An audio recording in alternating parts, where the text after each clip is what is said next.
Kalau jadi lektor aja udah nyaman, tunjangan sama gaji aman, hidup relatif balance, terus kenapa harus banget repot-repot naik ke lektor kepala atau bahkan guru besar di 2026? Menarik untuk dikulik lagi nih lebih dalam perkara yang cukup simpang siur di kalangan rekan dosen. Tonton sampai habis biar jelas dan enggak salah paham ya. Kita bahas.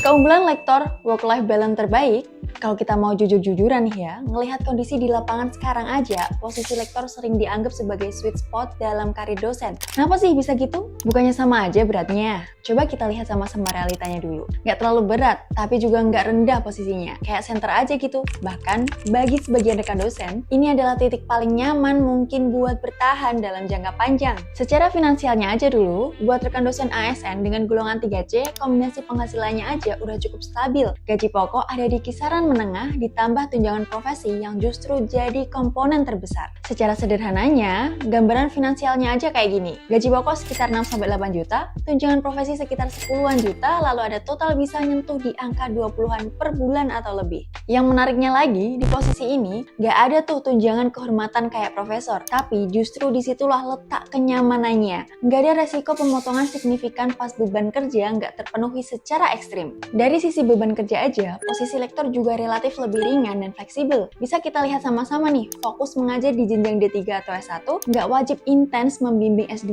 atau S3, proporsi penelitian sekitar di angka 35% lebih rendah dibanding jenjang di atasnya. Kalau dipikir-pikir nih, ini emang kayak posisi ideal ya. Cukup mapan secara finansial, tapi belum terlalu terbebani tuntutan akademik yang ekstrim. Gak heran kalau sebagian dari rekan dosen akhirnya ngerasa, di sini aja udah cukup. Problematika naik lektor kepala, beban naik, profit turun.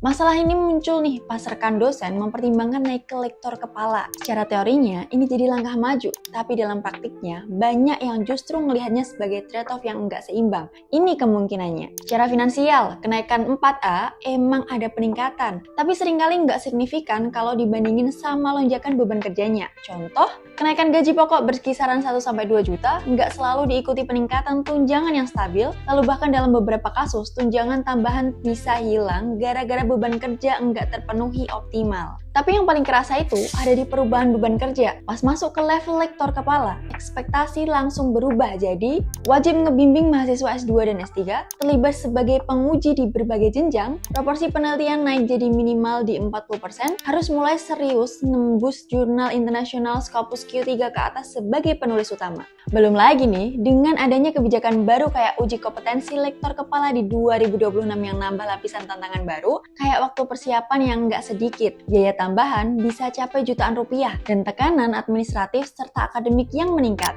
Di titik ini juga, sebagian dari rekan dosen tuh mulai deh bingung dan mikir-mikir. Karena secara rasional aja, beban meningkat drastis, tapi profit kerasa nggak sebanding aja. Ngomong-ngomong soal karir dosen, ternyata yang bikin capek itu bukan ngajarnya, ya nggak rekan dosen? Tapi administrasi dan kewajiban karirnya ya. Kita harus paham RPS, ngurus PKD, ngerti sistem sister, nyusun roadmap penelitian, sampai mikirin target publikasi ke jurnal Scopus atau Sinta. Dan jujur, banyak dari kita belajar itu semua sendiri, trial dan error. Nah, kalau rekan dosen ngerasa di posisi itu, coba deh cek e-course karir dosen dari duniadosen.com. Di sana ada kumpulan e-course khusus pengembangan karir dosen, mulai dari cara menyusun RPS yang rapi, memahami akun sister biar nggak bingung saat pelaporan, bikin roadmap penelitian jangka panjang, sampai strategi supaya risetmu bisa tembus publikasi bereputasi. Belajarnya fleksibel, bisa diakses kapan aja, dan materinya memang dibuat khusus untuk realita dosen di Indonesia dan ada sertifikat 10 JP sebagai bukti pelatihannya. Semua solusi memahami karir dosen ada di e-course karir dosen. Akses linknya di sini atau cek di deskripsi video ini ya. Siapa tahu ini bisa bantu kamu naik level lebih cepat sebagai dosen. Problematik profesor, prestis tinggi, resiko fatal. Kalau tadi lektor kepala kerasa udah berat ya, nah di level profesor jadi dunia yang bener-bener beda. Di satu sisi, ini jadi puncak karir akademik, prestis tinggi, pengakuan nasional, dan bahkan internasional. Tapi di sisi lain, ada risiko yang nggak kecil juga. Secara finansial, profesor memang punya keunggulan di tunjangan kehormatan yang bisa mencapai 2 kali gaji pokok atau sekitar 15 jutaan, atau bahkan bisa lebih. Tapi ada satu catatan penting nih yang sering nggak disadari. Kalau nggak memenuhi beban kerja, misalnya kurang dari 12 SKS atau nggak memenuhi BKD, gede, maka tunjangannya bisa kepotong sementara. Artinya apa? Penghasilan tinggi itu bisa dibilang nggak aman karena sangat bergantung ke performa. Dari sisi beban kerja, tuntutannya juga jauh lebih tinggi. Mulai dari proporsi penelitian minimal 45%, target publikasi, kombinasi Scopus Q2, Q3, dan jurnal bereputasi nasional, harus punya rekam jejak panjang minimal di 10 tahun sebagai dosen tetap, lalu udah bergelar doktor atau setara. Belum lagi tekanan institusi, kayak reputasi program studi yang dikaitin jumlah profesor, kinerja publikasi, dan gagal ngejaga produktivitas yang berdampak di posisi strategi kampus. Jadi di level ini, nggak cuma soal naik jabatan, tapi tentang siap atau enggaknya hidup dalam PR itu semua. Pentingnya kenaikan jabatan akademik di 2026.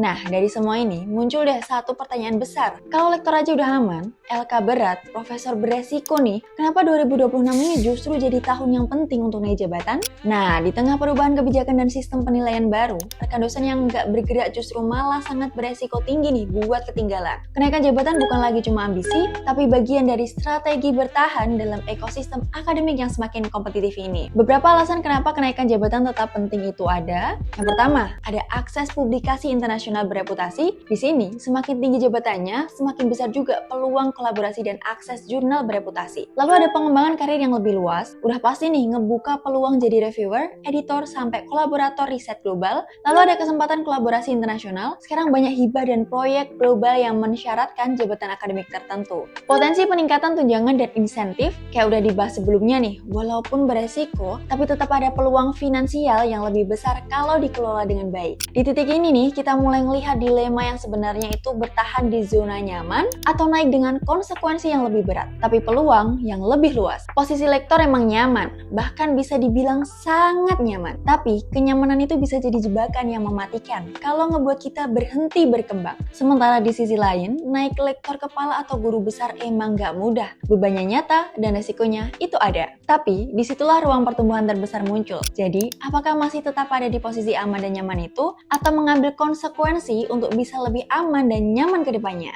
Kalau video ini bermanfaat, jangan lupa klik subscribe dan share ke rekan dosen lainnya. Like dan komen di bawah ini apa yang perlu kita kulik lagi seputar karir dan akademik dosen. Sampai jumpa di video selanjutnya.